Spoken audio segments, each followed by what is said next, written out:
بہت دن سے جو بات چل رہی تھی وہ شاگردہ علیہ نے اس بات کو بیان کیا کہ 5 علوم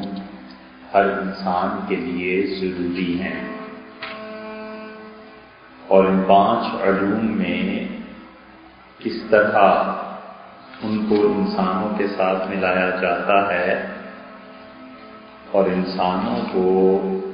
پھر نبوت کے مقام پر فائز کرنے کے لیے ان کا خیال یہ ہے کہ ستارے ایک خاص چال چلتے ہیں، اور پھر جب یہ خاص ترتیب ہوتی ہے تو اللہ تعالی جو بھی اس زمانے میں اس کی مشیت کے تحت ایسا آدمی جو ذکی استعداد کا ہو اور جو اپنی صلاحیتوں کی بنیاد پہ بہت اعلیٰ ہو، اللہ خود اس کا انتخاب فرماتے ہیں اور اسے نبوت دی جاتی ہے۔ پھر حضرت رحمۃ اللہ علیہ نے اس 7ویں باب کے آخر پہ گویا کہ اس سارے 7ویں باب کا خلاصہ ارشاد فرمایا، اور پھر اس کے بعد 8واں باب شروع کیا، اور 8واں باب اس بات پر ہے کہ جب آدمی شریعت کا پابند ٹھہرا تو یہ پابندی خود اس بات کا تقاضا کرتی ہے کہ جو کرے اسے ایوارڈ ملے، جزا ملے، اور جو اس پابندی کو برداشت نہ کرے یا اس پابندی کو توڑے اسے سزا ملے۔ تو جزا اور سزا ان دونوں سے پہلے انہوں نے اس باب کا چیپٹر کا خلاصہ بیان کیا، اور فرماتے ہیں کہ فما اوجب تعیین تلک العلوم فی غیب الغیب الا العنایۃ بالنوع، اور واجب نہیں کیا، ضروری قرار نہیں دیا غیب الغیب نے، یعنی اللہ تعالی کے علم نے ان علوم کو متعین کرنا یہ ضروری قرار نہیں دیا الا العنایہ، سوائے اس کے کہ اللہ نے انسانوں پر مہربانی کی اور نوع انسان کو اس قابل سمجھا کہ اللہ ان پر مہربانی فرمائے۔ کائنات میں کتنی قوتیں ایسی ہیں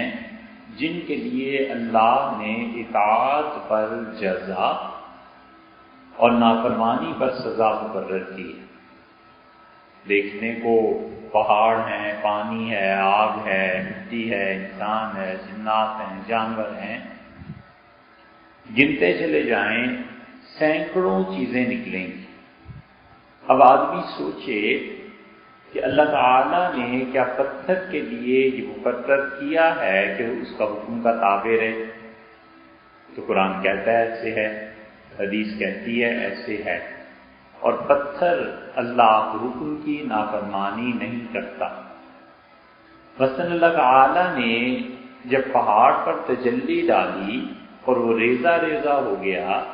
تو ایک اس کی استعداد اتنی تھی کہ اس نے سہ لینے کے بجائے اپنی شکستگی کا اظہار کر دیا، اور یا یہ کہ اللہ کا حکم ہوا کہ اس تجلی کے پڑھنے کے بعد تمہارا فعل یہ ہونا چاہیے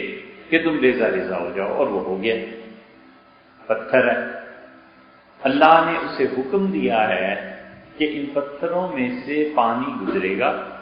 اور زمین سے پانی کا چشمہ پھوٹے گا۔ اب پتھر بذات خود تو شاید پانی نہیں دیتا، لیکن پتھر کے نیچے جو چیزیں ہوتی ہیں آہستہ آہستہ زمین میں جو پانی جذب ہوتا چلا جاتا ہے اس سے پانی نکلتا ہے۔ اب اللہ نے فرمایا وَإِنَّ مِنْهَا لَمَا يَعْبَدُ مِنْ خَشْيَةِ اللَّهِ، اور کچھ پہاڑ پر کچھ پتھر ایسے بھی ہیں جو اللہ کے خوف سے گر پڑتے ہیں۔ تو اس کا مطلب یہ ہوا کہ پتھر میں اختیار ہے، یا پھر یہ کہا جائے کہ پتھر میں اللہ نے ایسا اختیار نہیں رکھا کہ وہ خدا کی نافرمانی بھی کر سکے۔ کیا اور کسی مخلوق میں؟ درخت ہیں، اللہ نے انہیں اس کام پہ لگا دیا ہے کہ جب پانی دیا جائے اور یہ موسم آئے گا تو تمہارے پتے جھڑ جانے چاہیے، اس موسم میں تمہارے پتے سرسبز رہنے چاہیے۔ کچھ درخت ایسے پیدا فرما دیے جن کے لیے منع کر دیا کہ وہ سورج کے اثرات کو قبول کریں اور وغیرہ وغیرہ۔ تو اس ساری بحث میں جب ہم تفصیل سے دیکھتے ہیں تو معلوم ہوتا ہے کہ دو ہی قوتیں کائنات میں ایسی ہیں جن کو اللہ نے جزا اور سزا کے لیے رکھا ہے۔ ایک انسان کو رکھا ہے اور صاف صاف بتایا کہ میری اطاعت اور فرما برداری کرتے رہنا، مجھے یاد کرتے رہنا، میں تمہیں یہ انعام دوں گا، اور اگر اطاعت نہیں کرو گے تو پھر میں انصاف کروں گا اور اس کی بنا پر تمہیں یہ سزا ملے گی۔ یہ دو چیزیں اللہ کی طرف سے واضح ہو گئیں بالکل، انسان کے لیے بھی اور دوسرے فرشتوں کے لیے، دوسرے جنات کے لیے، کہ جنات کو یہ بتا دیا کہ اگر تم یہ کرو گے تو یوں تمہیں عذاب ہوگا، اور اس کی تفصیل سورہ جن میں اللہ نے ارشاد فرما دی۔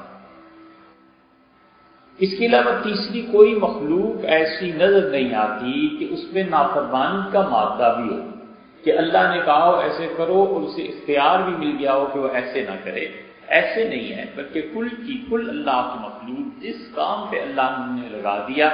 اس کام پہ چل رہے ہیں، اور یہی ہے وہ فطرت کے قوانین۔ کہ فطرت کے قوانین کیا ہے؟ مثلاً پانی کا بہنا ہے، پانی ہمیشہ بہتا رہے گا۔ اب فطرت کا قانون یہاں پر کیا ہے کہ پانی میں کیا کیا خصوصیتیں ہیں اس کو دیکھا جائے، اور جب پانی اپنی فطرت کے قانون سے ہٹ کے کوئی کام کرتا ہے تو اسے ہی کہتے ہیں کہ یہ کرامت ہو گئی کہ یہ معجزہ ہو گیا۔ شاہ صاحب رحمۃ اللہ علیہ فرماتے ہیں کہ اللہ نے صرف انسانوں کی نوع کو ایسا رکھا ہے جس پہ اللہ نے یہ احسان فرما دیا کہ انہیں مخاطب کیا غیب الغیب کہ اللہ کا علم ہے، اس میں تاکید اس بات کی ہوئی کہ انسانوں پر یہ احسان کیا جائے، اور اللہ نے انہیں اپنی عبادت کے لیے انتخاب فرمایا اور اپنی محبت اور اطاعت کے لیے انتخاب فرمایا۔ اب جب انسان اس کو توڑتا ہے تو پھر وہ عذاب کا مستحق ہوتا ہے۔ یہ ایسے ہی ہے جیسے دوسری جگہ پہ اللہ تعالیٰ نے فرمایا کہ ہم نے آسمانوں کو اور زمین کو یہ پیشکش کی کہ تم امانت لے لو، امانت کا وزن اٹھا لو، اور انسان فحملہ الانسان، انسان نے امانت کو اٹھا لیا۔ اب امانت سے مراد خلافت ہے، امانت سے مراد اطاعت ہے، عبادت ہے، لیکن انسان نے قبول کیا مجموعی طور پر نوع انسانی نے، اور اس سے کہا اللہ ہم تیری عبادت کریں گے۔ ایک وجہ تو حضرت نے یہ بیان کی کہ اللہ تعالیٰ نے خود عنایت فرمائی، اور دوسری جب وہ فرماتے ہیں کہ ولا سال الحق کا فیضان، اور یہ جو فیضان نفوس انسانی کی طرف ہوا ہے یہ ملائے اعلیٰ کی طرف سے بھی، کہ نوع انسانی پر مہربانی جو ہوئی ہے، اللہ تعالیٰ نے کوئی ایسی بات نہیں کی تھی، بلکہ ملائے اعلیٰ کے ارواح کا فیضان تھا، اور نوع انسانی کی اس تعداد کو دیکھتے ہوئے ملائے اعلیٰ کی جو ارواح ہیں انہوں نے اللہ سے درخواست کی، اور اللہ نے ملائے اعلیٰ کی اس درخواست پر انسانوں کی طرف توجہ کروائی۔ ملائے اعلیٰ کی تشریح کئی مرتبہ گزر چکی ہے۔ اللہ کو خاص فرشتوں کی جماعت جو فرشتوں میں بھی بہت ممتاز حیثیت کے مالک ہیں، جبریل امین ہیں، میکائیل ہیں، اسرافیل ہیں، عزرائیل ہیں، اور اللہ کے بعض وہ فرشتے جنہیں خاص طور پہ اللہ نے اپنے لیے منتخب فرما لیا ہے، اور وہ فرشتوں کے بھی سردار ہیں۔ اور اس کے ساتھ ساتھ وہاں پہ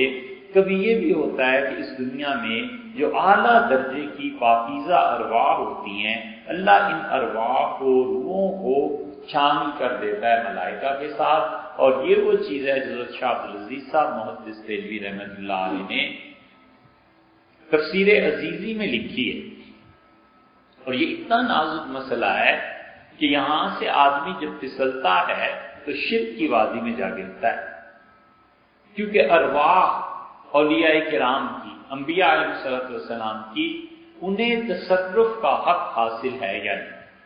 شاہ عبدالعزیز صاحب رحمۃ اللہ علیہ نے اس مسئلے پہ بحث کی۔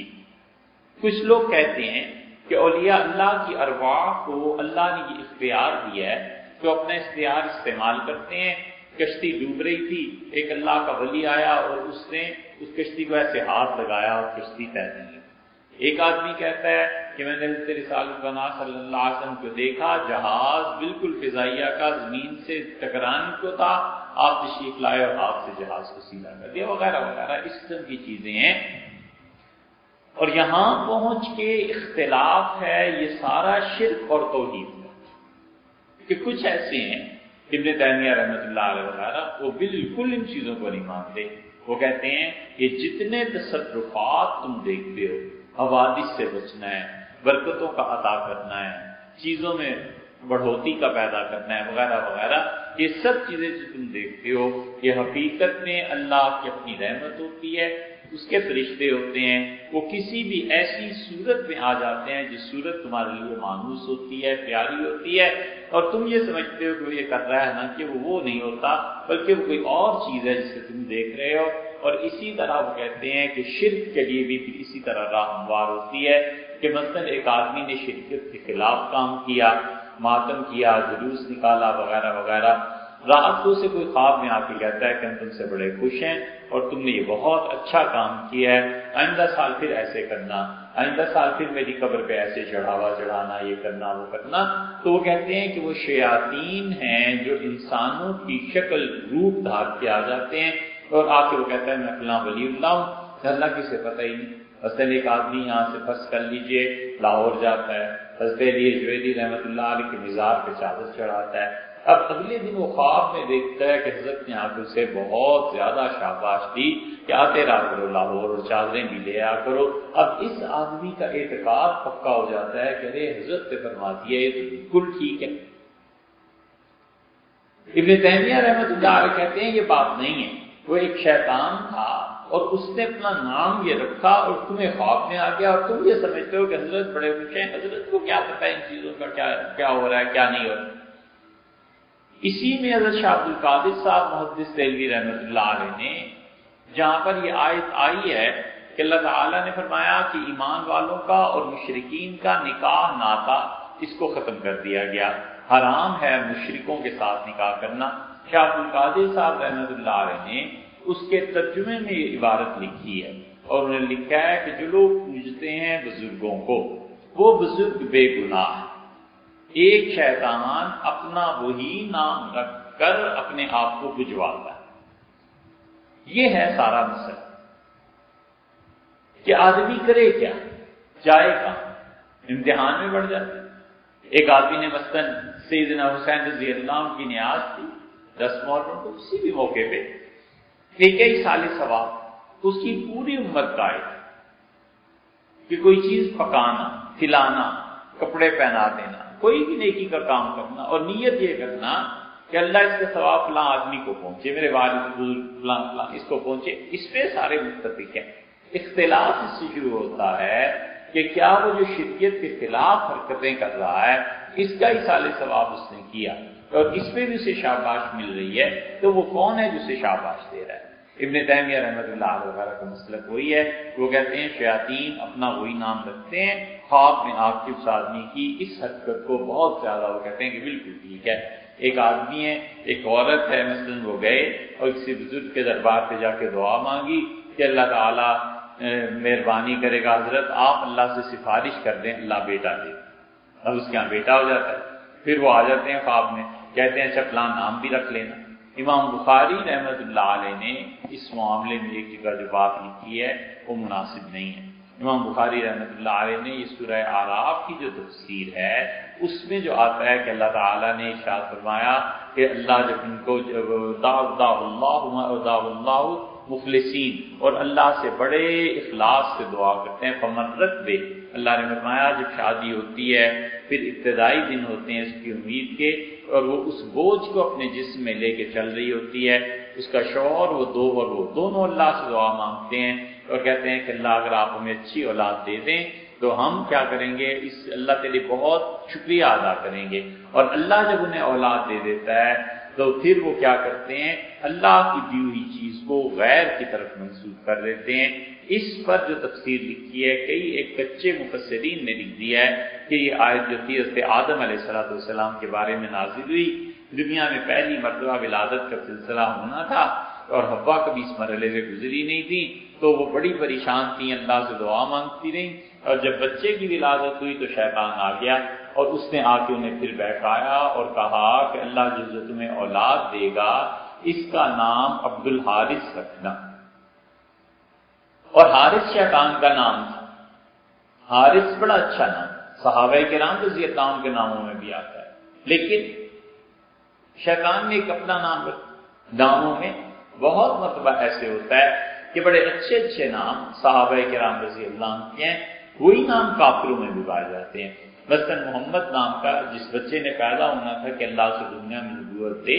جب یہ علم عام ہوا تو 4 یہودی یا عیسائی تھے جن نے اپنے بچوں کا نام محمد رکھ لیا اور وہ سارے کافر تھے۔ ادھر حضرت رسالت پناہ صلی اللہ علیہ وسلم کا نام بھی وہی رکھا گیا۔ اب عتبہ نام ہے، کئی صحابہ رضی اللہ عنہ جو بدری ہیں ان کا نام عتبہ ہے، اور عتبہ وہ بھی ہے جس نے حضور صلی اللہ علیہ وسلم کو پتھر مارا وغیرہ وغیرہ۔ تو اس لیے شیطان نے آ کر انہیں کہا، یہ روایت عام طور پہ بیان کرتے ہیں، امام بخاری رحمۃ اللہ علیہ اپنی تاریخ میں یہ روایت لے آئے ہیں کہ آدم علیہ السلام نے پیدا ہونے والے بچے کے اس کا نام شیطان کے نام پہ رکھ دیا کہ عبد الحارث ہے، یعنی شیطان کا بیٹا ہے۔ حالانکہ امام بخاری رحمۃ اللہ علیہ اور باقی جتنے حضرات نے یہ روایت نقل کی ہے بالکل اس کا کوئی ثبوت نہیں، بس نقل در نقل ہوتی چلی آئی ہے کہ ممکن ہی نہیں ہے کہ خدا کسی کو نبوت دے اور وہ آدمی شرک کا مرتکب ہو جائے۔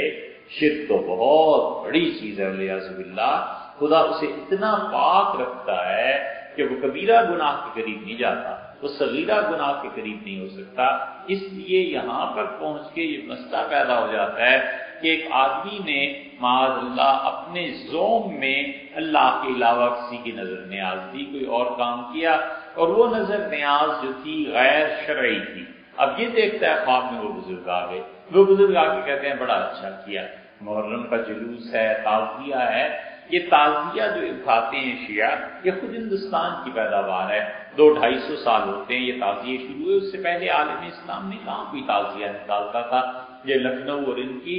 اور شیعت جو پھیلی ہے ہندوستان میں، اس کی ایک اور تاریخی وجہ یہ ہے کہ 1857 کی جنگ آزادی میں جو ظلم کیے انگریزوں نے اور جن لوگوں کو پکڑا، اب وہ نسلوں تک ظلم تھے، لوگ رو نہیں سکتے تھے، پیٹ نہیں سکتے تھے، چیخ و پکار نہیں کر سکتے تھے،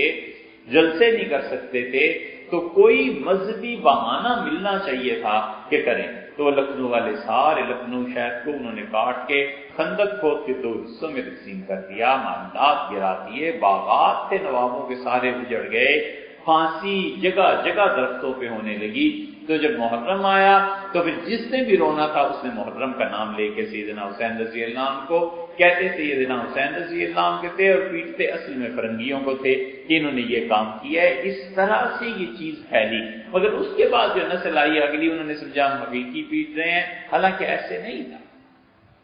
ضیاء الحق صاحب کے دور میں جب مارشل لا لگا تو اس وقت اگر آپ لوگوں کو یاد ہو بہت زیادہ غائبانہ نماز جنازہ پڑھی جاتی تھی۔ مرتے اپنی ہیں لیڈر اس وقت بھی مرتے تھے، لیکن ہر غائبانہ جنازے کو لوگ جا جا کے پڑھتے تھے۔ وہ غائبانہ جنازہ اس کا نہیں پڑھنا ہوتا تھا، ضیاء الحق صاحب کا جنازہ پڑھنا ہوتا تھا کہ کسی طرح اس حکومت سے جان چھٹے۔ اب قرآن کا درس ہے، حدیث کا درس ہے، وہاں پر لوگ جمع ہو جاتے تھے تو کرتے جو کچھ تھے اس کے بیک گراؤنڈ میں جو نظریہ تھا وہ کچھ اور ہوتا تھا۔ تو اس لیے ایک موقف یہ ہے کہ جتنے اولیاء کرام کو کسی کو دیکھتا ہے حقیقت میں وہی ہوتی ہے، اور یہی وہ چیز ہے جو ہمارے یہاں بریلوی حضرات کا مرتبہ ذکر ہے کہ وہ کہتے ہیں تمہیں اتنی متعدد شہادتیں اس بات میں ملیں گی کہ حضرات تشریف لائے اور انہوں نے کام کر دیا۔ حضرت معین الدین چشتی رحمۃ اللہ تشریف لائے، ان کی روح مبارکہ آ گئی تھی اور یہ کام ہو گیا تھا۔ دوسری طرف کچھ لوگ ایسے ہیں جیسے اہل حدیث حضرات تو بالکل اس چیز کو تسلیم نہیں کرتے، وہ کہتے ہیں میاں اس بارے میں بات ہی مت کرو، خالص اللہ کی توحید ہے، اللہ ہی کے حکم سے کام ہوتے ہیں۔ اور تیسرے کچھ لوگ ایسے ہیں جو کہتے ہیں کہ جو روحیں ہیں اللہ کے فرشتوں کے ساتھ مل جاتی ہیں، تو جس طرح فرشتے خدا کے مختلف کام دنیا میں کرتے ہیں، اسی طرح اولیاء اللہ کی ارواح جو مل جاتی ہیں وہ روحیں بھی فرشتوں ہی کی جگہ آ کے کام کرتی ہیں۔ مثلا فرشتہ آیا اس سے مریم کے پاس اور اس نے کہا لے حمل ہے تو غلام زکیہ، میں آپ کو ایک بیٹے کی خوشخبری دینے آیا ہوں۔ اب اس فرشتے کی بجائے اگر روح آ جائے خوشخبری دینے کے لیے، اسے عورت ہے خواب میں اپنے والد کو دیکھا، اپنے پیر و مرشد کو دیکھا، کسی اور زمانے کی بڑی شخصیت کو دیکھا، نام بہت زیادہ مشہور تھا کسی بزرگ کا، اس کو دیکھا اور اس کی روح نے آگے اسے بشارت دی کہ آپ کے یہاں یہ اولاد ہوگی، یہ چیز ہوگی۔ شیخ عبدالعزیز صاحب رحمۃ اللہ علیہ نے اس موضوع پہ تفسیر عزیزی میں لکھا ہے اور وہ کہتے ہیں کہ ایسے ہوتا ہے۔ تو یہ ملأ اعلیٰ ہے۔ اب اس ملأ اعلیٰ میں جب فرشتے بھی ہوئے اور اللہ کے اچھے بندوں کی روحیں بھی ہوئیں تو وہاں اللہ کے احکامات نازل ہوتے ہیں اس ملأ اعلیٰ کے درمیان، اور تعالیٰ شانہ کی تجلیات جو آتی ہیں ہزاروں ہزار پردے پڑے ہوئے ہیں، کوئی نہیں جانتا وہ کتنے ہزار تو تاریکی کے پردے ہیں، کتنے ہزار تو ظلمتوں کے پردے ہیں کہ اندھیرا ہی اندھیرا ہے، اور کتنے ہزار نور کے پردے ہیں اور وہ نور ہی نور ہے، اور پھر جا کر وہاں سے تجلیات الہی باری تعالیٰ کی بڑھتی ہیں۔ اور یہ جو ملأ اعلیٰ ہے اللہ کے احکامات کو وہ سنتے ہیں، اور ایسے آواز آتی ہے جیسے حضور صلی اللہ علیہ وسلم نے فرمایا کہ پتھر پر زنجیر رکھ کے تم کھینچو، تو جس طرح زنجیر کی ایک آواز پیدا ہوتی ہے چین کی، ایسی ہی آواز انہیں آتی ہے، اور وہ آواز وہاں پہنچ کر احکامات میں تبدیل ہو جاتی ہے۔ یہ اب ساری چیزیں آسان ہوگی۔ اب جو سائنٹسٹ ہمارے زمانے میں ہیں، اللہ نے جو کہا ہے نا سنریہم آیاتنا فی الآفاق وفی انفسہم، اور ہم لوگوں کو اپنے ہونے کے دلائل دیں گے، خود ان کی اپنی جانوں میں اور ان کے قرب و جوار کی زندگی میں۔ اب اس حدیث کو کون مانتا تھا پہلے، لیکن اب سب مانتے ہیں کہ یہ ہوتا ہے بالکل ایسے۔ اب انگریزوں نے سائنسٹسٹ جو ہیں وہ کہتے ہیں ایک تو یہ روشنی ہے جو تم دیکھتے ہو، ایک اندھیرے میں بھی نور ہے، وہ کہتے ہیں اندھیرے کا نور پیدا کرو۔ اب اندھیروں سے جو نور انہوں نے پیدا کیا تو نور کو اظہار کے لیے جو چیز چاہیے تھی، جو ہی وہ نور آ کر اس مادیت کے عالم میٹیریلسٹک چیزوں سے ملتا ہے وہ فیوز ہو جاتا ہے، وہ دکھائی پھر نہیں دینے کی کوئی چیز ایسی اب تک نہیں بن سکی۔ اس میں مسلسل تجربے جاری ہیں، اور اسی طرح یہ جو ہم بولتے ہیں، اب آپ دیکھیں ہمیں آپ کو اتنا زیادہ کیا علم ہے، لیکن حقیقت اس کی یہ ہے کہ آواز جاتی ہے، جا کر ٹکراتی ہے، میگنیٹک فیلڈ ہے آگے، اور وہ اس میں انسانی آواز کو ڈھالتا ہے لفظوں کی صورت میں۔ تو ہم موبائل فون پہ ایک دوسرے سے بات کر رہے ہوتے ہیں، وہ کہتے ہیں ڈائریکٹ تمہارے الفاظ سنائی نہیں دے رہے ہوتے، وہ تو بلکہ جا کے ٹکراتے ہیں اور پھر اس کے بعد اس سے تمہارے الفاظ بنتے ہیں، اس کو تمہارا مخاطب سنتا ہے۔ اسی لیے وہ کہتے ہیں کہ انسان کو جو کمیونیکیٹ کر سکتا ہے، رابطہ کر سکتا ہے، ایک تو سیدھا سادہ طریقہ ہے کہ منہ اور کان کا واسطہ ہے، وہ کہتے ہیں دوسرا طریقہ یہ ہے، تیسرا طریقہ جو کہتے ہیں اب تک دنیا میں 4-5 طریقے ایجاد ہو سکے ہیں، اور اس کائنات میں ایسے طریقے 300 سے بھی زیادہ اللہ نے رکھے، وہ کہتے ہیں ہمیں پتہ ہی نہیں۔ محنتوں کے بعد پھر جا کر کے یہ نظام کھلتا ہے، تو ہوتا یہ ہے کہ اس جہان میں بھی ایسے ہی ہوتا ہے کہ اللہ تعالیٰ کی تجلیات بڑھتی ہیں، اللہ کی تجلیات بڑی قوی، تجلی کا مطلب بجلی آپ دیکھتے ہیں نا آسمان پہ کہ وہ شدید گھٹا ٹوپ اندھیرا ہوتا ہے، اور بجلی ایک مرتبہ کھولتی ہے اور ایک لمحے میں غائب ہو جاتی ہے، ایک سیکنڈ کبھی شاید کچھ حصہ ہوتا ہوگا جس میں وہ آئی اور گئی۔ بس اسی طرح اللہ کی تجلیات انسانوں پر پڑتی ہیں، اور اسی طرح اللہ تعالیٰ کی تجلیات اس کائنات پر بھی پڑتی ہیں۔ اللہ کی تجلیات جس کا صوفیاء کرام ذکر کرتے ہیں وہ اتنی شدید ہوتی ہیں کہ کبھی کبھی آدمی مر جاتا ہے، نہیں برداشت کر پاتا، جیسے پہاڑ ٹکڑے ٹکڑے ہو گیا، اس طرح ہوتا ہے۔ اسی لیے صوفیاء ذکر جو ہے وہ بہت محنت، اہتمام اور مشقت سے کراتے ہیں۔ ایک سبق میں گفتگی آ گئی، پھر وہ کہتے ہیں دوسرا کرو، تیسرا کرو، چوتھا کرو، یہاں تک کہ انسان کی روح اللہ کی یاد اور اللہ کے ذکر کے رنگ میں ڈوب جاتی ہے۔ صبغۃ اللہ ومن احسن من اللہ صبغۃ، لوگوں اللہ کا رنگ اور اللہ سے بہتر کس کا رنگ ہو سکتا ہے۔ اب جب یہ خدا کے رنگ میں رنگ جاتی ہے پھر تجلیات والی تعالیٰ بڑھتی ہیں، ایک لمحے کے لیے وہ چیز پڑتی ہے، لیکن وہ اتنی مؤثر، اتنی شدید ہوتی ہے کہ آدمی صبح کچھ ہوتا ہے، شام کو کچھ ہوتا ہے، شام کو کچھ ہوتا ہے، صبح کچھ ہوتا ہے۔ اتنی شدید تجلی پڑتی ہے کہ صبح اس میں اتنا غصہ تھا کہ جیسے وہ گھر بار سب آگ لگا دے، تہس نہس کر کے رکھ دے. شام کو اس کو دیکھو، اگر کبھی اس پہ تجلی خدا کی اس طرح سے بڑھ جائے تو شام کو اسے خود بھول جاتا ہے کہ غصہ کوئی چیز ہوتی ہے دنیا میں. آتے ہی مصنوعی طور پہ اپنے آپ پہ طاری کرتا ہے، غصے ہی نہیں. اللہ کی تجلیات اتنی شدید بڑھتی ہیں انسانوں پہ، ایک ایک تجلی کہاں سے کہاں جا کے پہنچا دیتی ہے. اچھا مقرر ساری زندگی تقریروں میں گزاری ہے وہ، اور ایک تجلی خدا کی پڑ جاتی ہے اور بولنا ہی بھول جاتا ہے. شام کو بول ہی نہیں پاتا، پتہ ہی نہیں ہوتا کیا ہو گیا کیا نہیں ہو گیا. جیسے رنگ کاٹ ڈال دیتے ہیں نا، ایسے سمجھانے کی بات، سمجھنے کی بات ہے. تو اللہ کی تجلیات ایسے شدید پڑتی ہیں. ہوتا یہی ہے پھر کہ ملائکہ اعلیٰ نے کیا کیا، جہاں اللہ کے فرشتے اور اولیاء کرام کی ارواح اللہ کے بڑے بڑے اچھے وہاں پہنچ گئے. یہ سب اللہ کو یاد کرتے ہیں، اور اللہ تعالیٰ کی یاد میں سبحان اللہ و بحمدہ، سبحان اللہ العظیم، یہ ایسے جملے ہیں جو اللہ کو بہت پسند ہیں، اور یہ ملائکہ اعلیٰ کا ذکر ہے.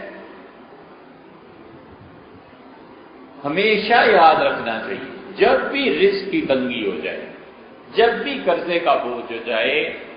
سب سے مؤثر چیز جو قرض کو اتار دیتی ہے اور رزق کو کھول دیتی ہے وہ یہ تسبیح، سبحان اللہ و بحمدہ، سبحان اللہ العظیم. خلاصہ اس کا اتنا سا ہے کہ ہر وہ جملہ جس میں اللہ کی تسبیح اور حمد یہ دونوں مل جائیں، یہ جملے خدا کے رزق کو کھینچ لیتے ہیں اور رزق کی تنگی بھی ختم ہو جاتی ہے. سبحان اللہ و بحمدہ، تسبیح اور حمد دونوں چیزیں ملیں. نماز کا آغاز دیکھیں، سبحانک اللہم و بحمدک، اللہ تیری ذات پاک ہے اور ہم تیری تعریف بیان کرتے ہیں. اب سبحانک اللہم و بحمدک یہ دونوں ساتھ ساتھ آ گئے. ہر مجلس سے حضور صلی اللہ علیہ وسلم پوچھتے تھے، حدیث میں آیا ہے نا کہ آپ نے فرمایا جب تم ایک محفل سے اٹھو تو یہ پڑھا کرو کہ سبحان اللہ و بحمدہ، اشہد ان لا الہ الا انت استغفرک و اتوب الیک. اس کے آغاز میں بھی آیا کہ سبحان اللہ و بحمدہ پڑھا کرو. قرآن کریم میں فرشتوں کو دیکھ کے انہوں نے کہا آدم علیہ السلام کو پیدا کرنے کے یہ وہ آخر میں پہنچ گیا، وَنَحْنُ نُسَبِّحُ بِحَمْدِكَ، اللہ ہم تیری تسبیح بیان کرتے ہیں حمد کو ساتھ ملا کے. راز کیا ہے؟ راز یہ ہے کہ ایک ہے اللہ کی ذات پاک اور ایک ہے اس کی صفات. اللہ کی ذات تک رسائی اور اللہ کی ذات کی تجلیات تسبیح کے ساتھ متصل ہیں. اللہ نے نظام ایسا کیا ہے. جو آدمی خدا کی تسبیح سبحان اللہ یہ زیادہ پڑھتا ہے، سبحانک اللہم، سبحان جو جس چیزوں میں تسبیح آتی ہے، جو شخص اسے زیادہ پڑھتا ہے اسے اللہ تعالیٰ کا ذات کا قرب ملتا ہے. اور جو آدمی حمد زیادہ کرتا رہتا ہے، تعریف کرتا رہتا ہے، اس کو اللہ کی صفات کا قرب ملتا ہے. تو اس لیے ذات اور صفات دونوں کا قرب اللہ نے اس میں جمع کر دیا ہے، سبحان اللہ و بحمدہ، اور اس میں سبحان اللہ العظیم. تو جہاں جہاں حدیث شریف میں 20 کے قریب ایسے جملے آئے ہیں جہاں رسول اللہ صلی اللہ علیہ وسلم نے اللہ کی تسبیح اور اللہ کی حمد دونوں کو اکٹھا فرما دیا ہے. 20 کے قریب جملے ہیں، ان میں سے بہت آسان سبحان اللہ و بحمدہ. آپ نے فرمایا تم جانتے ہو اللہ کے فرشتوں کو کس سے رزق ملتا ہے؟ آپ نے فرمایا یہ ان کی تسبیح ہے، سبحان اللہ و بحمدہ یہ کہتے ہیں. اور آپ نے فرمایا اللہ کے فرشتے جو عرش کے پاس ہیں وہ بھی خدا کی یہی تسبیح پڑھتے ہیں. تو تسبیح اور حمد کو ملا لینا. اسی لیے نا آپ نے ایک صحابی رضی اللہ عنہ کو تلقین فرمایا، آپ نے فرمایا رکوع میں کیا پڑھتے ہو، سجدے میں کیا پڑھتے ہو؟ انہوں نے کہا سبحان ربی الاعلیٰ، سبحان ربی العظیم. فرمایا اس کے ساتھ و بحمدہ ملا لو، سبحان ربی العظیم و بحمدہ، سبحان ربی الاعلیٰ و بحمدہ. بہت لوگوں کو آپ دیکھ پریشانی ہوتی ہے، رزق تعویذ دے لو، یہ کر لو یہ کر لو. حضور صلی اللہ علیہ وسلم فرماتے ہیں اپنی نماز میں رکوع اور سجدے میں و بحمدہ کا اضافہ کرو. ابو داؤد کی روایت میں بھی آتا ہے اور جب بھی جگہ آتا ہے. اس لیے یہ بہت آسان طریقہ ہے کہ آدمی اپنی نماز میں سبحان اللہ، سبحان ربی الاعلیٰ و بحمدہ، سبحان ربی العظیم و بحمدہ تسبیح اور حمد کو ملا لے. دیکھتے دیکھتے فرق پڑنا شروع ہو جاتا ہے معاشی مسائل میں. اور وجہ اس کی یہی ہے کہ اللہ کی ذات اور صفات دونوں تک رسائی ان دونوں جملوں سے ہو جاتی ہے۔ وہ جو وہاں پہ ملائے اعلیٰ میں ہیں وہ بھی خدا کی یہی تصویر بیان کرتے ہیں۔ حضور صلی اللہ علیہ وسلم نے فرمایا وہاں ایسی آواز ہے ذکر کی، اس لیے کہ حضور صلی اللہ علیہ وسلم نے تو خود اپنی آنکھوں سے دیکھا، معراج میں گئے، جنت اور جہنم کو دیکھا،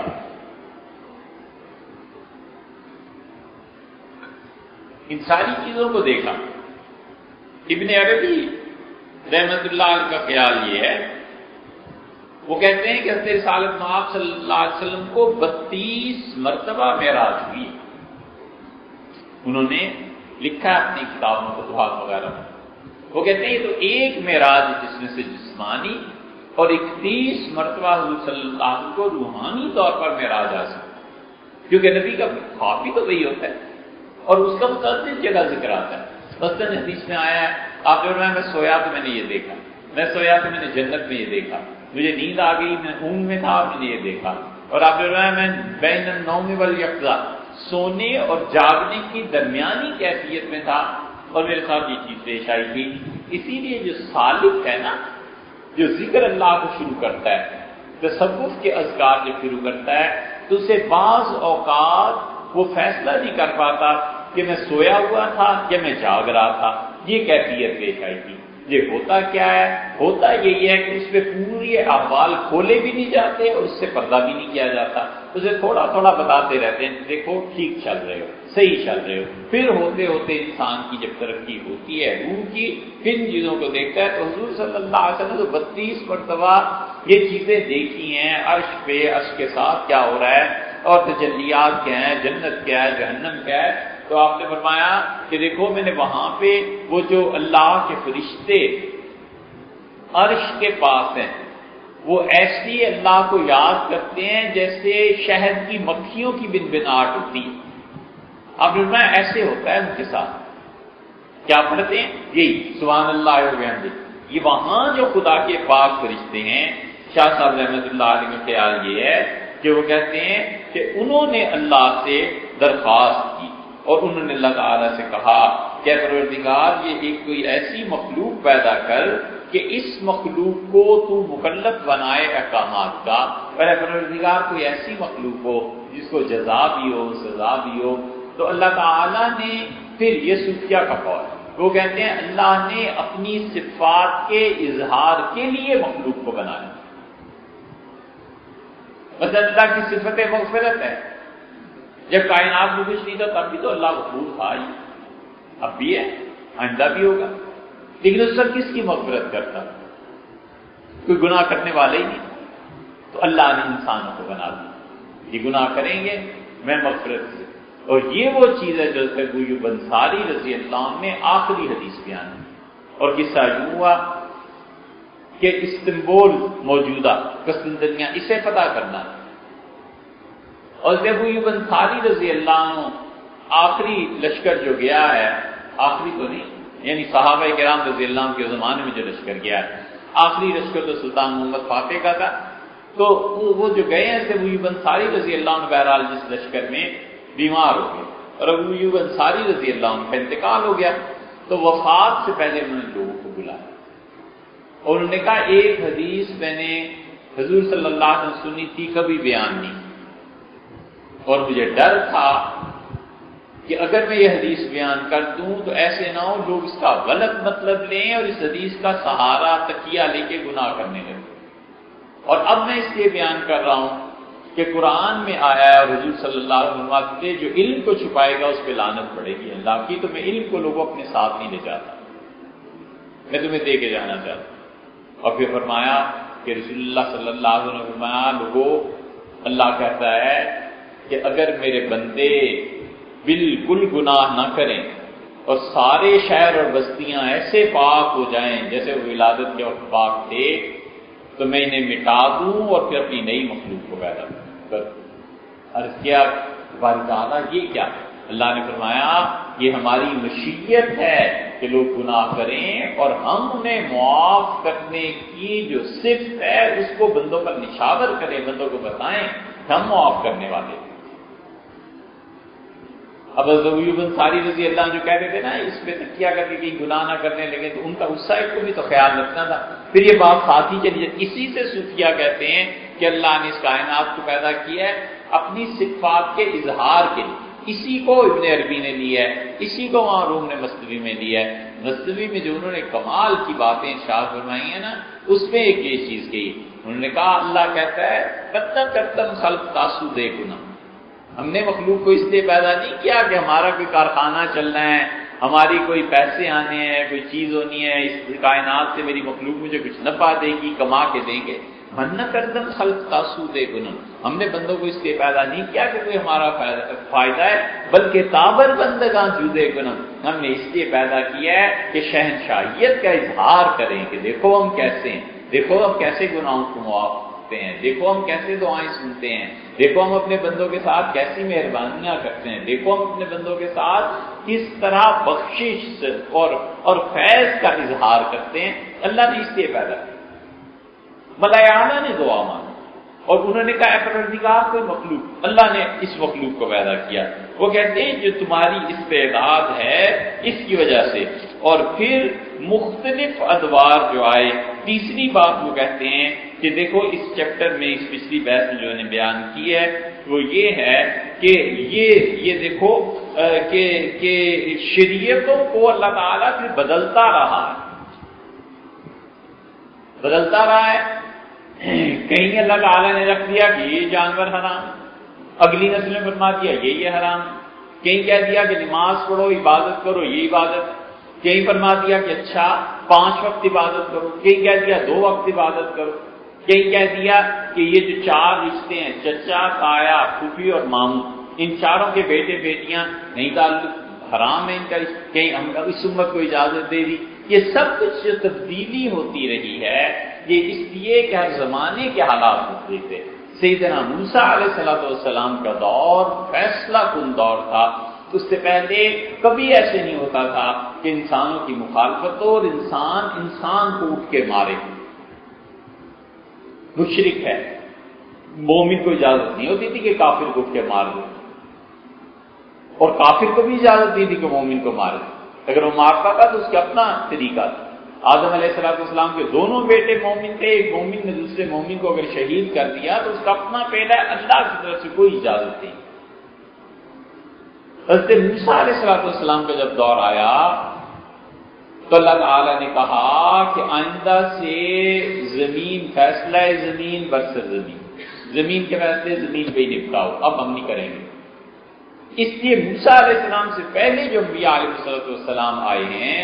مشرکین نے ان کی مخالفت کی، انہیں ان کے گھروں سے نکالا، کچھ کیا، تو اس وقت ان کا بدلہ اللہ نے خود لے لیا۔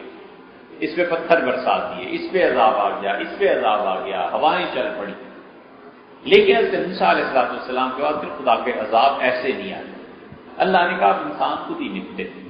اب خود ہی جانا۔ اگر کسی جگہ پہ فرض کر لو کہ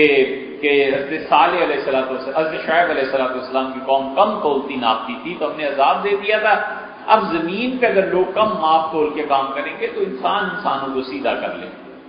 انسانوں کے ساتھ ڈیل کر لیں، اب اللہ کا عذاب نہیں آئے گا۔ اور یہ وہ چیز ہے جو ہمارے بعض حضرات کہتے ہیں نا کہ پچھلی امتوں میں تو ایک گناہ ہوتا تھا اور خدا کا عذاب آ جاتا تھا، اور سارے گناہ اس امت میں اور پھر بھی عذاب نہیں آتا، اور پھر کیوں نہیں آتا، اور لمبی بحث کرتے ہیں۔ وہ چونکہ پڑھے لکھے نہیں ہوتے اس لیے وہ جانتے نہیں ہیں کہ موسیٰ علیہ السلام کے زمانے میں اللہ نے پابندی کر دی، اللہ نے کہا اب سارے گناہ بھی کرو، میری طرف سے کوئی عذاب نہیں آئے گا، اب انسان خود انسان سے ہی نپٹے، اس کے بعد نہیں آیا اللہ کا عذاب۔ اسی لیے سیدنا مسیح علیہ السلام سے دعا انہوں نے کہا، عیسائیوں نے، ان کا حل یستطیع ربک، آپ کا پروردگار یہ کر سکتا ہے۔ یہ جو اب بھی کبھی کبھی عیسائی تو خیر یہ لفظ بہت بہت بولتے ہیں، کین سکنا، I can do this thing, کہ کانٹ ڈو، یہ اس طرح کے الفاظ حضرت عیسیٰ علیہ السلام کے ان کی حل یستطیع، آپ کا پروردگار یہ کر سکتا ہے، کر تو سکتا ہی ہے بھائی، کیا آسمان سے ایک دسترخوان بھیج دے اور ہم جنت کا کھانا کھائیں، پتہ چلے جنت کیا چیز ہوتی ہے۔ حل یستطیع ربک، آپ کا پروردگار یہ کر سکتا ہے؟ کہنا تو یہ تھا کہ اللہ تعالیٰ کی قدرت تو ہے، اللہ کرے گا یا نہیں کرے گا؟ ہونا تو یہ چاہیے تھا کہ اللہ کریں گے یا ایسے نہیں کریں گے۔ ان کا حضرت اللہ کر سکتا ہے، بھائی کر تو سکتا ہے، اللہ نے کہا میں کر تو دوں گا، لیکن عیسائی نے بتاؤ کہ اگر اس کھانے کے بعد انہوں نے میری نافرمانی کی تو میں وہ عذاب دوں گا جو دنیا میں آج تک کسی کو نہیں دیا۔ اس لیے یہ بڑی سمجھنے کی بات ہے کہ اللہ کبھی بھی انسانوں کو عذاب نہیں دیتا۔ اللہ کہتا ہے بچوں اور دیکھو، اپنی عقل سے عقل کو استعمال کرو۔ یؤمنون بالغیب،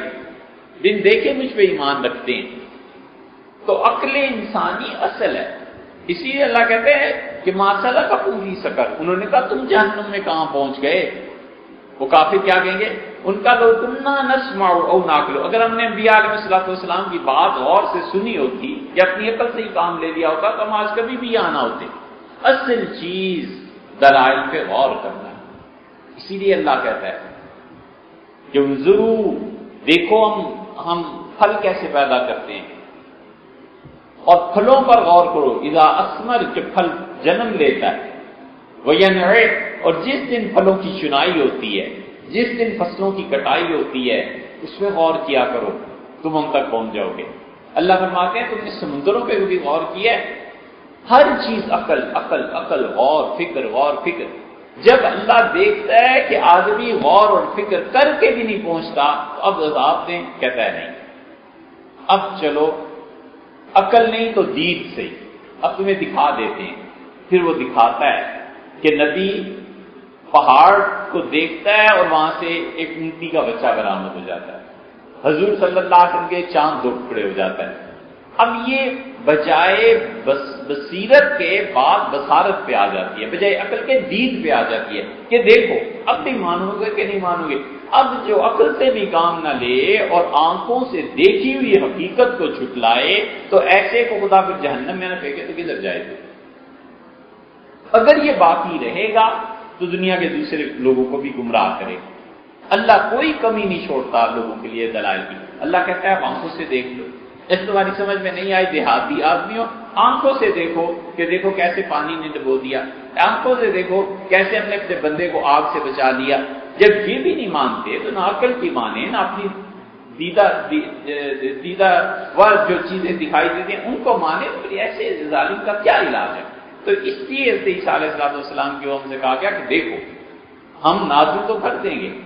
لیکن اگر تم پھر بھی نہ مانے اور کوئی ہیل حجت کی، ہم ایسا عذاب دیں گے کہ کائنات میں کسی کو عذاب بھی ایسا نہیں دیا ہوگا۔ اور پھر وہ دسترخوان نازل ہوا نہیں ہوا وہ ایک الگ بات ہے، بحث ہے سورہ مائدہ کی آخر پہ آتی۔ شاہ صاحب رحمۃ اللہ علیہ اسی بات کو فرما رہے ہیں کہ وہ کہتے ہیں کہ اللہ نے ہر زمانے کے مطابق شریعت کو رکھا ہے۔ اب ہمارے زمانے میں کوئی عذاب نہیں آتا، کیا سے کیا گناہ، کون سا گناہ ہے جو باقی رہ گیا اس دنیا میں جو پچھلی امتوں نے کیا نہ کیا ہو، سب گناہ اور عام ہوتے چلے جا رہے ہیں، اور بالکل دن دہاڑے حتیٰ کہ گناہوں پہ لوگ فخر کرنے لگے ہیں۔ اس کے باوجود خدا کی طرف سے غضب نہیں آتا۔ وجہ اس کی یہی ہے کہ اللہ نے انسانوں کو انسانوں کے ساتھ ہے۔ اسی لیے قرآن میں آتا ہے، اللہ نے فرمایا کہ اور وہ لوگ ہمارے عذاب میں مبتلا ہو گئے جنہوں نے اپنی آنکھوں سے دیکھا میری نافرمانی کو، اس کے باوجود انہوں نے منع نہیں کیا۔ اللہ نے کہا کیوں نہیں روکا ایک دوسرے کو؟ صرف وہ لوگ بچے جو امر بالمعروف اور نہی عن المنکر کرتے ہیں، جو کہتے رہے کہ ایسے کرو ایسے۔ اسی لیے فتح الباری میں آیا، حافظ ابن حجر رحمۃ اللہ علیہ یہ حدیث لائے، حضور اکرم صلی اللہ علیہ وسلم قیامت سے پہلے لوگ گدھوں کی طرح مرد و عورت کا اختلاط ہوگا راستے میں، اور جو چلتے ہوئے اتنا کہہ دے گا کہ اگر تم یہ کام ذرا سا راستے سے ہٹ کے کر دو تاکہ لوگوں کا راستہ آنا جانا آسان ہو جائے، تو فرمایا تم کیا سمجھتے ہو اپنے زمانے کے ابو بکر اور عمر کے درجے کا آدمی ہو؟ ایسی چیزیں ہو جائیں گی۔ فرمایا وہ اپنے زمانے کا ابو بکر اور عمر ہوگا جو اتنا کہہ دے گا، منع نہیں کیا، کہتا راستے سے ہٹ جاؤ، راستے میں آنے جانے والوں کو تنگی ہو رہی ہے۔ یہ وہ چیزیں شاہ صاحب رحمۃ اللہ علیہ اس میں بھی خدا کا عذاب نہیں آتا، کیوں؟ اس لیے کہ ہر دور کی شریعتیں بدلتی رہیں۔ تو فرماتے ہیں کہ پھر اسی لیے آدمی کو سوچنا چاہیے فَإِن قِيلَ اگر وہ کہتا ہے کہ مِنْ أَيْنَ وَجَبَ عَلَى الْإِنسَانِ أَن يُصَلِّيَ کہ ہم پر یہ کہاں سے ضروری ہو گیا کہ ہم نماز پڑھیں، وَمِنْ أَيْنَ وَجَبَ اور وَجَبَ عَلَيْهِ اور یہ کہاں سے اس کے لیے ضروری ہو گیا کہ وہ اتباع کرے رسول صلی اللہ علیہ وسلم کی، وَمِنْ أَيْنَ حَرَّمَ عَلَيْهِ الزِّنَا وَالسَّرِقَةَ اور کہاں سے کیوں آخر اللہ نے ہم پہ بدکاری اور چوری کو حرام کر دیا۔ شاہ صاحب فرماتے ہیں وَجَبَ عَلَيْهِ هَذَا اس سوال کا جواب یہ ہے کہ سب کچھ اس لیے اللہ نے ضروری قرار دیا ہے، وَحَرُمَ عَلَيْهِ ذَلِكَ اور جو چیزیں اللہ نے حرام قرار دی ہیں مِنْ حَيْثُ وَجَبَ عَلَى الْبَهَائِمِ أَن تَرْعَ الْحَشِيشَ بالکل ایسے ہی ہے جیسے اللہ نے چرندے جو چرتے ہیں ان کو کہا کہ تم گھاس چرو، گائے کو گوشت کھلائیں نا۔ بات یہ کی حضرت نے آخری سطریں ہیں یہ اس کی کہ اگر کوئی آدمی کہتا ہے کہ میں کیوں نماز پڑھوں، میں کیوں بدکاری کو چھوڑ دوں، اللہ نے اسے کیوں حرام قرار دیا اور اللہ نے نماز کو کیوں ضروری قرار دیا، آزادی ہونی چاہیے جو جی چاہے کرتے رہو۔ یہ ہے مصیبت، آزادی آزادی آزادی ایسا نعرہ لگایا ہے پچھلی 1-1.5 صدی سے کہ مادر پدر آزاد ہو گئے۔ طلاق کی ریشو جو بڑھ رہی ہے نا ہمارے ملک میں اور بہت تیزی سے خلا کی ریشو بہت بڑھ گئی۔ کہیں سننے میں آتا تھا کہ کوئی عورت خلا لے لے، کہاں سننے میں آتا تھا، کوئی طلاق دے دے، 1000 مصیبتوں سے طلاق کوئی مانگتا تھا ملتی تھی۔ اور یہ چیزیں اب جا کے لائن میں لگ جاؤ دیکھو تو اس پنڈی کچہری میں اس وقت 1000 سے زیادہ لڑکیوں کے خلا کے کیس پڑے ہوئے ہیں۔ اور وہ جو ایک صاحب کو کوئی شرعی چیزیں پوچھنی پڑ گئی تھی تو تشریف لائے تو ہم نے جج صاحب سے پوچھا کہ حضرت انہوں نے کہا جی 1000 سے زیادہ کیس تو میرے پاس۔ اور ایک خاتون شیر کی بچی ایسی آئی ہے کہ خلا کی درخواست آئے صحیح بس اس کے پاس آئی، نوٹس جاری کرے گی شوہر کو، پہلا دوسرا تیسرا، شوہر نہیں آیا، نوٹس نہیں پہنچا، بغیر پوچھے ہوئے دستخط کرے گی، کہے گی چلو تمہاری خلا ہوگی، جاؤ دوسرا نکاح کر لو، اور وہ آئے گی اور خلا کے بعد دوسرا عدت کے بعد دوسرا نکاح کر لے گی۔ ان کا ایسے کیسز ہیں۔ ہم کہتے ہیں کہ اب یہ کیا کرتی ہیں، شوہر کا موقف تو سن لیں، اس کا سب موقف سنا ہوا ہے، یہ مرد ہوتے ہی ظالم۔ یہ سب کچھ کیا ہے؟ یہ وہ آزادی ہے جو پچھلے 150-200 سال سے یورپ اور امریکہ نے ہر ایک آزادی آزادی آزادی، کہاں تک اس آزادی کو آ کر لے جانا ہے، کہیں پہنچ کے رکنا بھی ہے کہ نہیں رکنا۔ یہ وہ چیز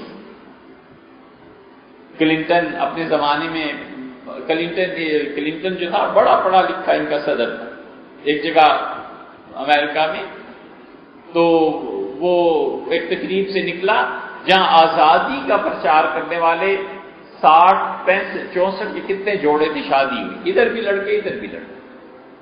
شادی کر کے باہر نکلا تو انہوں نے کہا جی امریکہ میں سے قانون بنا دیں، تو اس سے کہا میں اتنی آزادی نہیں پسند کرتا، لمٹ لگانی پڑی نا کہیں تو آزادی پہ، کہیں تو اس کو روکنا پڑا۔ یہ ہم چیختے تھے کہ نہ کرو، یہ جس راہ کو جا رہے ہو نا یہ رستہ آگے کنواں ہے، آگے گلی ہے اور بند ہے، کہتے ہیں ہم ہاتھ لگائیں ذرا تمہاری بات کے نہیں پتا تم سچ کہتے ہو جھوٹ کہتے ہو، تو یہ اس آزادی کے نتیجے ہیں۔ اب ہماری نگلی نسلیں جو ہیں وہ کہتی ہیں کیوں نماز پڑھیں، آزادی ہونی چاہیے، مولوی پیچھے لگ گئے۔ ایک تو شرعی دلائل، اس بنیاد پہ 2 نمازوں کو جمع کر لینا وہ ایک الگ بات ہے، شوافے کرتے ہیں، مالکی حضرات کرتے ہیں، حنبلی کرتے ہیں، سفر ہے، بارش ہے، اجازت دیتے ہیں۔ ایک ہے لوگوں کے لیے خام خواہ رخصتوں کا دروازہ کھول دینا، خام خواہ حرام چیزوں تک کو معاذ اللہ استغفر اللہ جائز کرا دینا۔ یہ وہ آزادی کی روش ہے کہ آزادی ملنی چاہیے۔ اسی سے یہ سوال پیدا ہوتا ہے جو ہماری اگلی نسلیں اب کریں گی اور اب کرتے بھی ہیں کہ جی کیوں یہ چیز حرام ہے، کیوں آدمی آرام سے نہ جیے، شراب کیوں حرام ہے، کیوں نہ آدمی آرام سے پیے، وہ کسی کو کچھ کہتا تو نہیں، وہ اپنے کمرے میں پیتا ہے تو کسی پہ سو جاتا ہے، صبح اٹھتا ہے بالکل ٹھیک ہوتا ہے۔ اب اس کا شاہ صاحب رحمۃ اللہ علیہ اس کا جواب دیتے ہوئے کہتے ہیں کہ دیکھو تم جس نوع انسانی سے تعلق رکھتے ہو اس کی ایک خاص پیٹرن ہے، خاص ہے ترکیب میں قوم رسول ہاشم۔ علامہ اقبال نے کہا حضور صلی اللہ علیہ وسلم کی امت اپنی بناوٹ میں ہی خاص امت ہے۔ فرماتے ہیں بالکل ایسے ہی ہے جیسے گائے ہے، حرم علیہ اکل اللحم، وہ اس پر حرام ہے کہ وہ گوشت کھا لے۔ گائے کے سامنے بہترین گوشت، شامی کباب کچھ رکھو، گائے کہاں کھائے گی؟ جتنی ہوئی چیزیں وہ چارہ کھاتی ہے، اس لیے کہ اس کی نوع ہی ایسی ہے کہ اسے چارے کے ساتھ باندھ دیا گیا۔ شیر کے سامنے گھاس رکھ دی ہے، بلی کبھی بیمار ہو تو گھاس کھاتی ہے، اگر نہ بلی کہاں گھاس کھاتی ہے۔ بالکل اسی طرح انسان اگر اپنی اصل حالت میں ہے تو اس کے لیے یہ اندر سے تقاضا ہونا چاہیے کہ میں نماز پڑھوں، سر جھکاؤں، اللہ کو یاد کروں، کسی ہستی سے میں مانگوں، اور جب خوشی آ جائے تو اس کا شکر ادا کروں، یہ چیزیں کروں۔ تو شاہ صاحب رحمۃ اللہ فرماتے ہیں یہ سب چیزیں جو ہیں یہ فطری ہیں۔ اور اسی طرح تم دیکھتے ہو لوگ کہتے ہیں کہ نبی اپنے کی علیہ الصلوۃ والسلام کی اطاعت کیوں ہے، تو تم غور نہیں کرتے کہ یتقی یاسوب جو ہوتا ہے یا ہوتی ہے شہد کی مکھیوں کا سردار، تو شہد کی ساری مکھیاں اس کے پیچھے چلتی ہیں۔ اگر شہد کی مکھیوں کا یہ نظام توڑ دیا جائے تو پھر شہد ہی نہیں بنے گا۔ وہ ملکہ کی خدمت کرتی ہیں، ملکہ سزا بھی دیتی ہے، بعض مکھیوں کو ملکہ خود جا کے ڈس لیتی ہے، مکھیاں مر جاتی ہیں، یہ سب کچھ ہوتا ہے۔ امریکہ نے بھی اپنے اس سال کے بجٹ میں کتنے لاکھ یا کروڑ ڈالر، ملینز ڈالر رکھے ہیں، اور وجہ اس کی کیا ہے؟ انہوں نے کہا کہ امریکہ میں جو مکھیاں ہیں یہ شہد بنانے کا طریقہ ان کا ڈسٹرب ہو گیا، اور ہوا یہ ہے کہ وہ کہتے ہیں یہ جتنی کمیونیکیشنز آ گئی ہیں، جتنے موبائل سیٹ آ گئے ہیں، یہ اتنی لہریں ہوا میں ہیں کہ مکھیاں اپنا رستہ بھول جاتی ہیں۔ اللہ نے کہا فَاسْلُكِي سُبُلَ رَبِّكَ ذُلَلًا،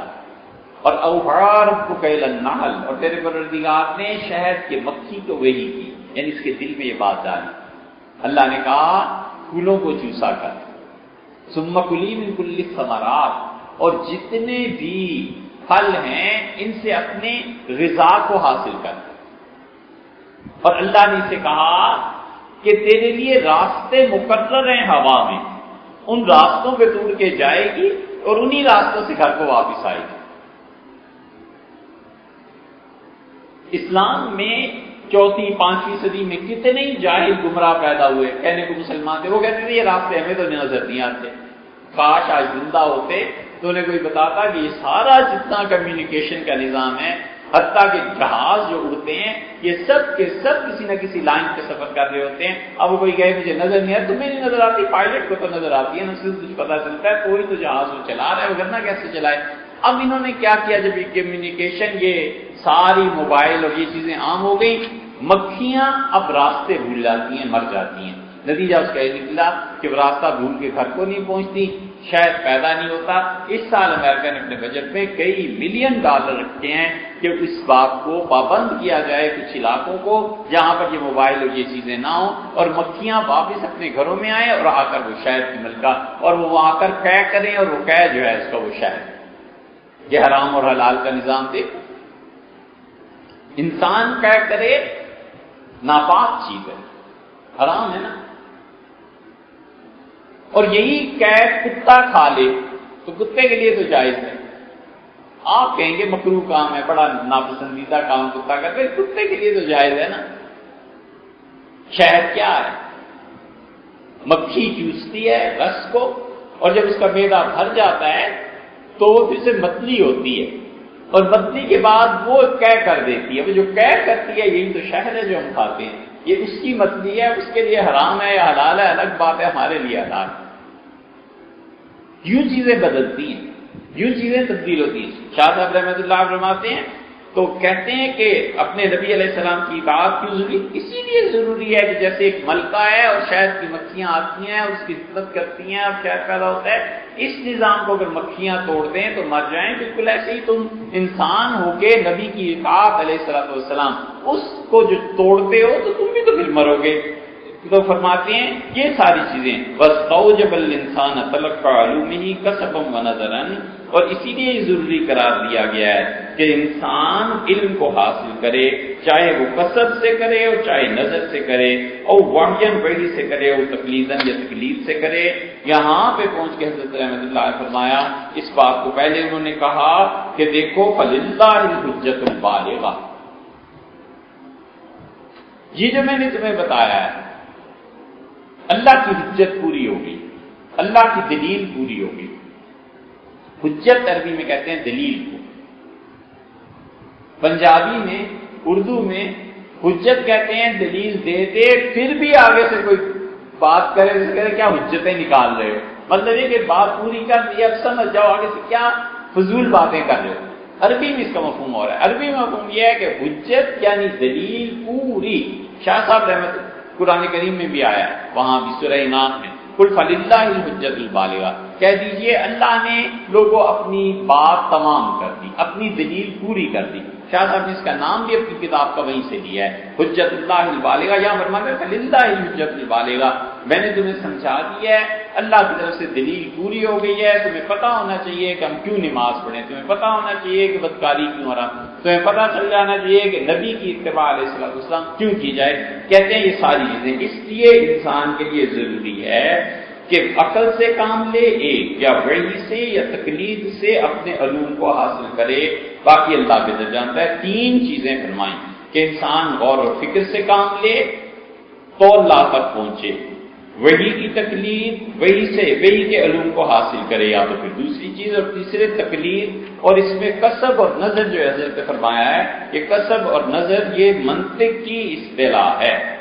اور یہ جو قصب کا لفظ ہے نظر کے مترادف ہے۔ اس کی آخری جو بحث ہے نا قصب اور نظر کی، بہت مختصر سی ہے اگرچہ، لیکن اس کا تعلق ہے منطق سے۔ انشاءاللہ اس کو آئندہ بات کریں گے، اور 8واں باب اس کے بعد